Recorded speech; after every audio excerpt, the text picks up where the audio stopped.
s'appelle Le Rire et le Silence. Elle va sortir en février-mars chez Beherit. Et en gros, ça parle du coup d'un monde où il y a une épidémie de loups-garous. Et au sein de cette épidémie, il y a une humaine qui, elle, n'est pas vraiment malade, dans le sens où elle a réussi à devenir amie avec son loup. Du coup, ils s'évadent ensemble de l'hôpital où ils sont enfermés. Et à partir de cette évasion, ils explorent le monde à la recherche d'un lieu où vivre en paix. Du coup, avec ma maison d'édition Beherit, on a lancé une campagne participative. On propose aux personnes d'acheter en avance des exemplaires du Rire et du Silence pour pouvoir payer les frais d'impression et de façonnage. Le livre fera à peu près une centaine de pages. Ce sera du noir et blanc, avec vraiment une énorme place accordée au dessin. Donc ce sera vraiment format vertical A4, avec une couverture rigide, un dessin par page. Le but, c'est vraiment de pouvoir faire le plus bel objet possible et de pouvoir se rattacher aussi à la tradition des livres de contes.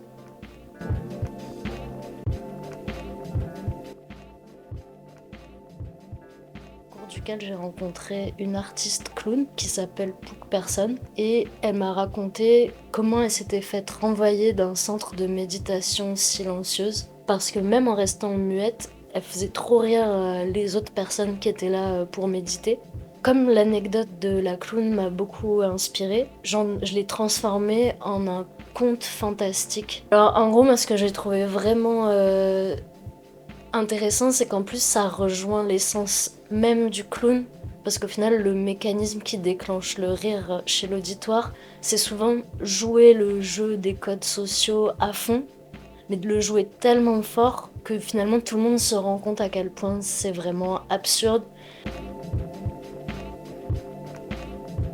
Enfin, plus qu'adresser vraiment un message aux enfants, c'est aussi parler avec les codes de la fiction. Au final, c'était plus un genre de témoignage fictionnel sur la fugue que vraiment en mode ah oui, moi je suis un auteur et j'ai un message à délivrer, à écouter.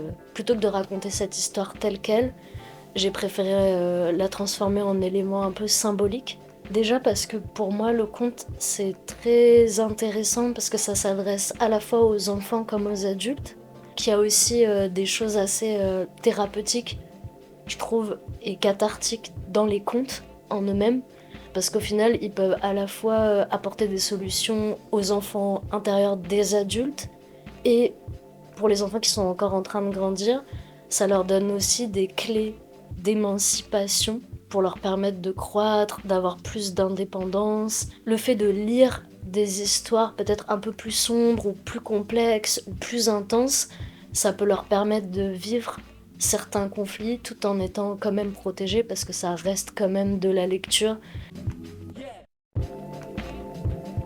Pour moi, avoir recours au conte, ça me permet de rester en lien avec une notion sur laquelle j'avais vraiment très envie de travailler. Voilà, c'était un podcast qui s'appelle Pop Culture Inclusive. En gros, il y avait toute une série d'épisodes qui parlaient du trauma générationnel et qui définit le trauma générationnel comme du coup un événement qui va tellement impacter un individu, mais ça peut être un individu, mais ça peut être un groupe social, ça peut être une nation, enfin qu'en fait l'effet de cet événement peut se répercuter sur plusieurs générations. Du coup, dans mon histoire, l'épidémie de loup-garou, elle a lieu parce qu'à la base, c'était une histoire où les moutons du coup se révoltent contre les loups dans les montagnes et décident du coup de les tuer tous. Et en fait, même les fantômes des loups sont pas gardés dans les montagnes. Les humains, je pense, sont un peu dans le déni et continuent à habiter dans leur ville et ils calculent pas vraiment ce qui se passe. Et finalement, ils sont obligés de réaliser ce qui se passe parce que finalement les fantômes de loups viennent en ville et s'emparent des humains à leur place. C'est aussi une façon de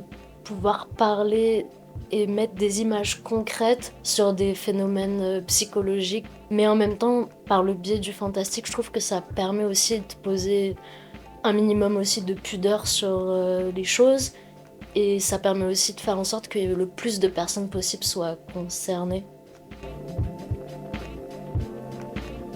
Alors moi en vrai, ça dépend des projets.